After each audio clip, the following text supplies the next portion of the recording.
welcome back. We are here again with Nick Taimurodo, and we are going to be talking sigils today. Is that correct? Oh no, today we're talking about some more basic mechanics Oh, with okay. you want to Yeah, start? well, I figured we were just doing some sigil work before we got on the recording, so I wasn't quite sure. So take it away with whatever you have to share with us, because it's always so good. Thank you. Okay, so today we're going to be going over more of the basic mechanics. So last week we finished off with the Hermetic principles. I know that went drawn out for a little bit, but they were still just as important. So now we're going to talk about the will, components of a spell, and the relationship between the conscious mind and the subconscious mind. So the first thing we're going to go over is the will. So what is the will? Well, most of the time when people think about the will in context of magic, they think it's what they want, right? They think it's their desire. Now the big thing is about that the will and desire are not the same thing when it comes to magic, because what is desire? Well, it's, yeah, as simple as it sounds, is what you want. So you desire to have something come into your life. You desire for something to happen, right? That's what you want. And yeah, absolutely, that's going to be brought into it because the will and desire, though those things may be different, they do go hand in hand with each other. So, so at the end of it, so what is the will? What is really the will if it's not desire? Well, the will is essentially embodiment. So what you choose to embody. So say if you want to be wealthy, right? You want to embody being wealthy, right? You want to feel like you're wealthy. Or maybe you want to be physically strong. You want to embody someone that's physically strong. So keep either as a version of yourself being strong, or maybe you want to utilize an archetype. For example, let's say Hercules. You want to be physically strong. You embody Hercules.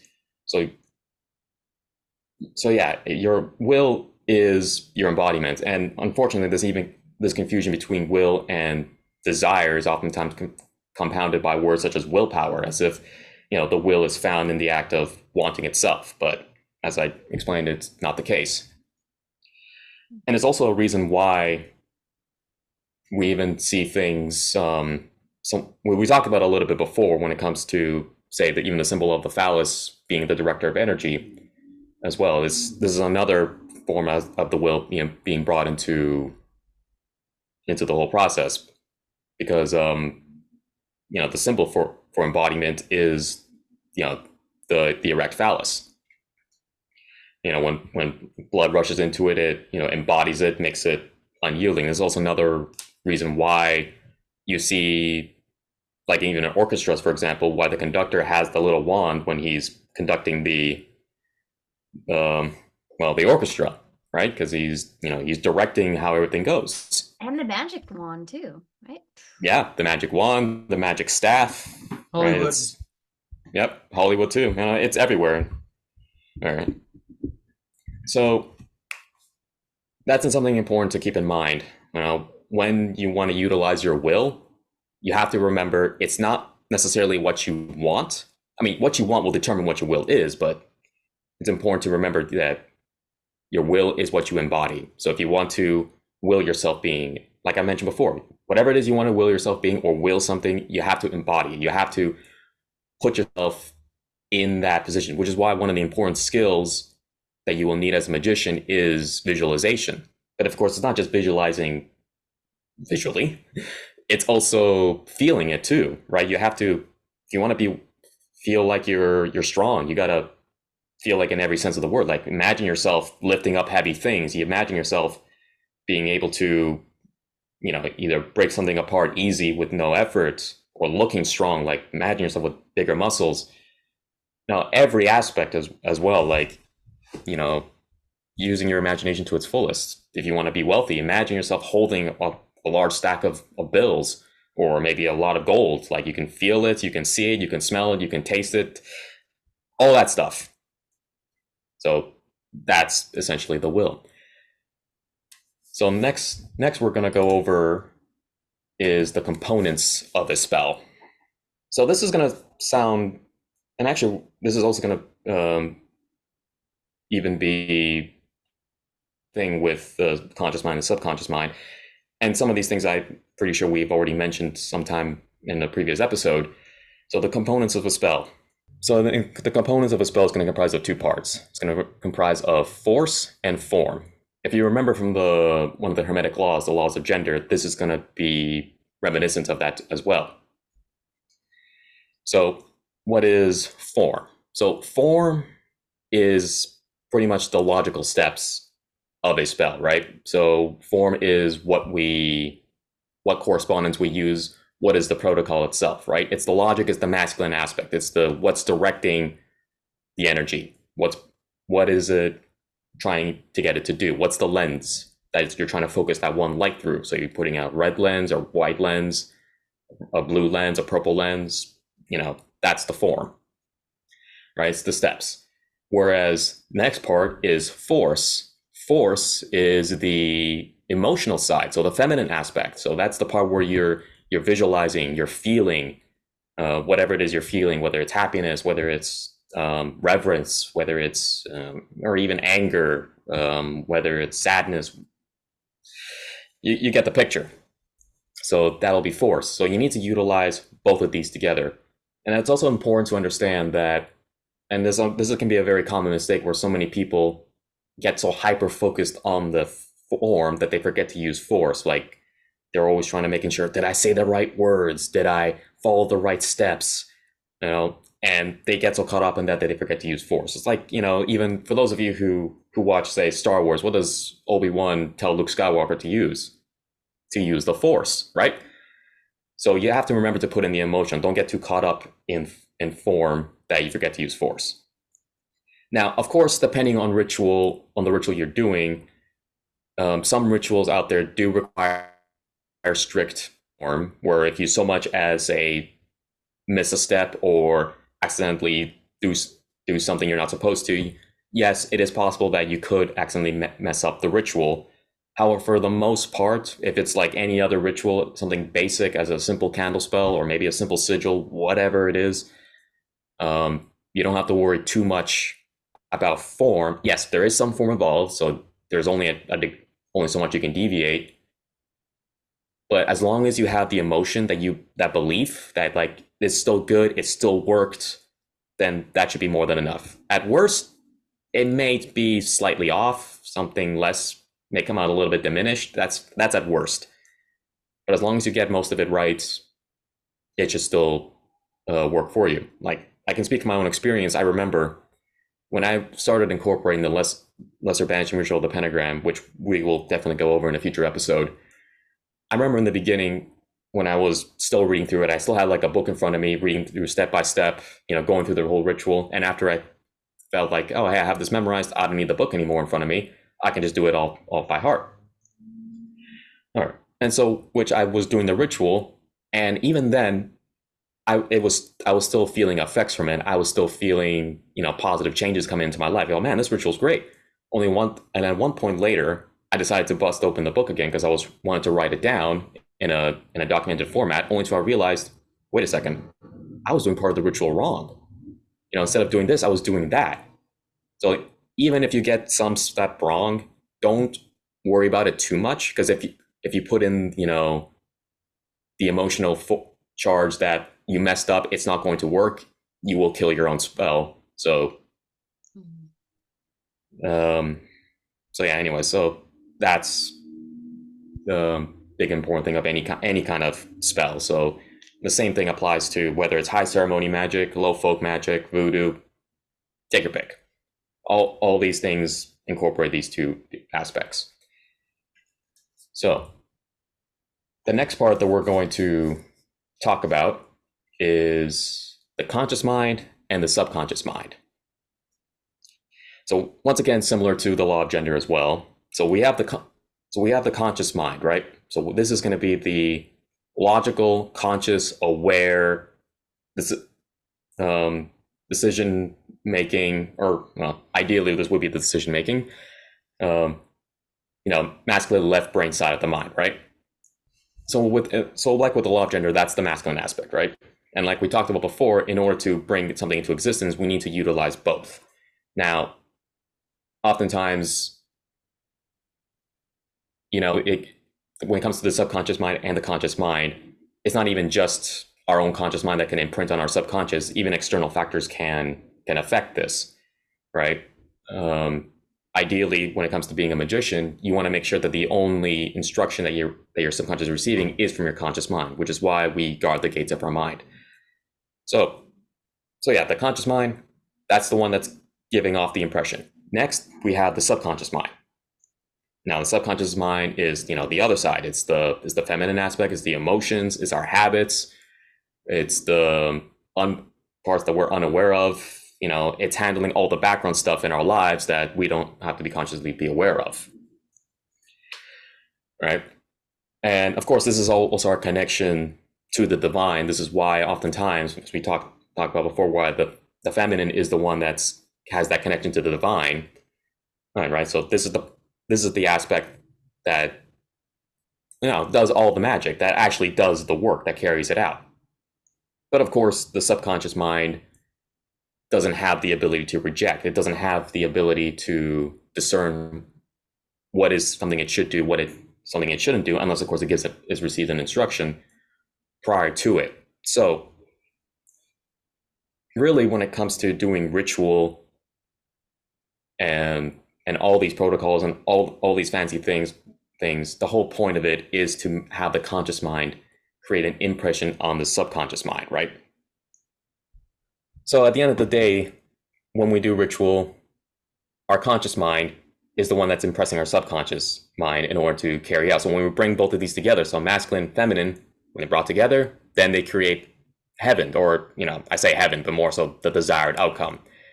Now, of course, like I mentioned earlier, it's not just our own conscious mind that can give an impression. It can literally be anybody else, anything else, right? So now, of course, some people might be thinking, well, hang on, so if our subconscious can receive everything, because, the feminine aspect is receptive, she receives, but she receives everywhere. She doesn't have the ability to discern what she receives and what doesn't. That's where the conscious mind comes in, because our conscious mind acts as a filter, right? Whatever goes into your conscious mind prevents it from going to your subconscious. Only when the conscious mind stops thinking about it can it slip into the subconscious mind. So when we do these ritual, the whole point of it is to speak to the subconscious in a way that can bypass the conscious filters. So when you impress upon it, and then afterwards, what you do after you've done your ritual, you let it go and forget about it. Because when you do this, you're letting all the instruction, provided that you're not rejecting it, provided you gave it the right charge and the right structure, your subconscious will take it and start carrying it out. And then eventually, when you least expect it, it'll manifest. That's really the whole thing about ritual, right? So will and embodiment to embody what it is you want, and then keeping in mind the components of a spell. So of course there's a form, the logical steps, and then there's the force, which is the emotional aspect. And of course keeping this as well in relation with the conscious mind and the subconscious mind. So yeah, today was a little bit of a short one. All the stuff is, while basic and simple in of itself, and that we can definitely go into more detail, but that's really the basics of those things. So yeah. Okay. Yeah, so a lot of the different things that we've been going over the last few episodes, like you likened the conscious and the unconscious to the masculine and the feminine. So there's a lot of like repeating elements in magic. Yeah. This is why keeping in mind of the Hermetic principles, and even noticing the Hermetic principles, even they kind of play around with each other too, right? Because you have the law of polarity, you got two polar opposites. Well, then you also have the law of gender too, right? Then, of course, if it's all related to the mind, what's the first law? The law of mentalism. So all these things interplay with each other too. And of course, there's all saying, as above, so below, and as within, so without. So the same story reverberates across every single level of reality, even internally, externally. It all plays a part and all repeats as well. So you're going to see the story time and time again. That's why, I highly encourage, if not say it's required, be a mystic first before you become an occultist. That's why things like syncretism, why it's so important to know it, right? Because you'll see this concept and this, over and over again. You'll see how everything is interconnected with each other. Of course, not even just talking about different religions, but even different mechanics as well. Even if we call it different things, they're still all interrelated.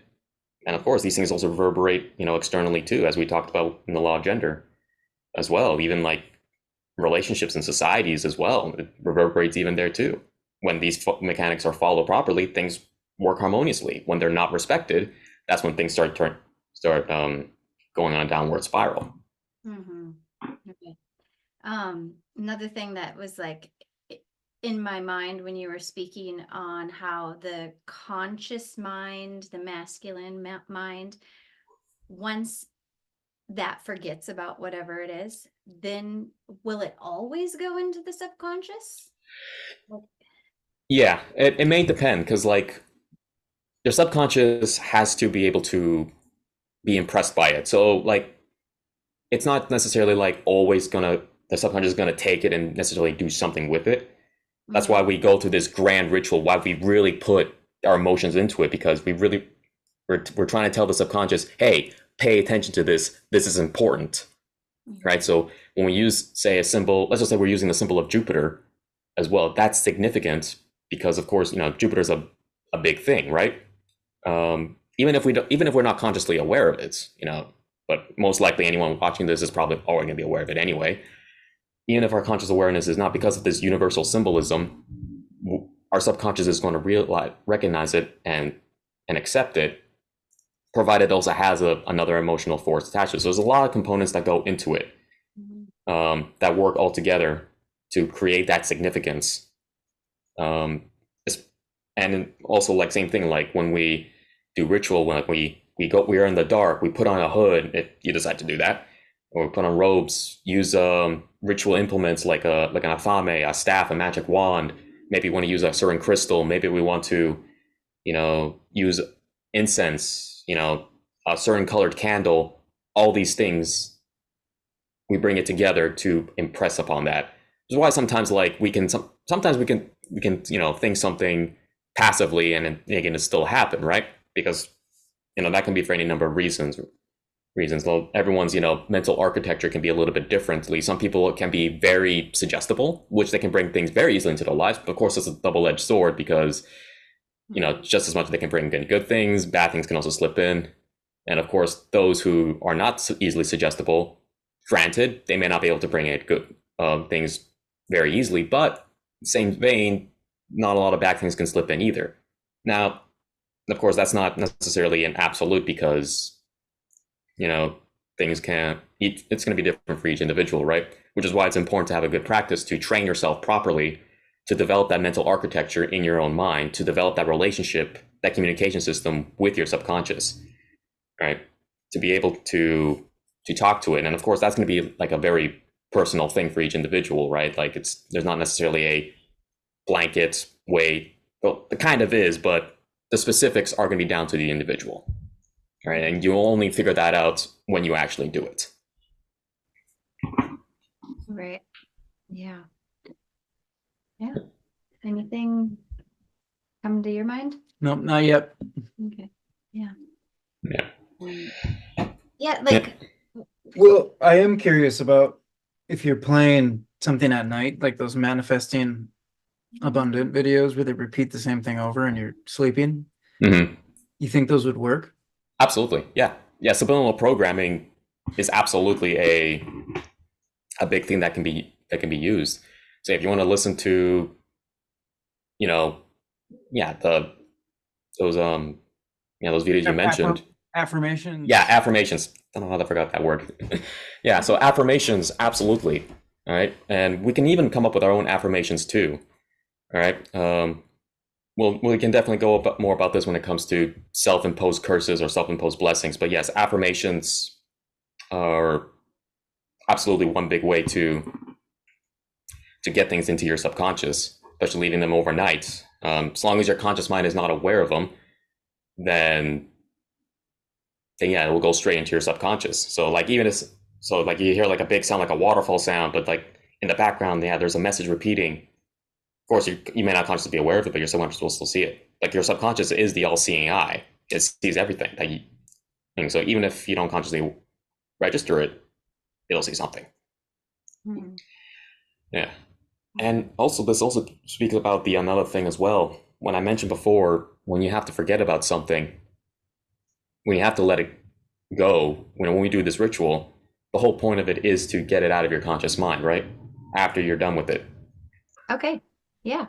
Well, perfect. We look forward to the next time, and I'm excited to, I don't know if I can share about the sigil. Can I share about the sigil? Now we gotta forget about it. Okay. Yeah. Okay. Yeah, that's always gonna be a difficult part. You have no idea, even for me. Like I had a bunch of stuff work. It's like I really want to tell people. Oh no, I can't. Yeah. I gotta shut up about it. Yeah. Mm. Okay, guys. Hope you enjoyed it. I'm sure many of you did. And let's get together for the next one. Yeah. Looking forward to it. We'll talk with you soon, Nick. Thank you. Yeah.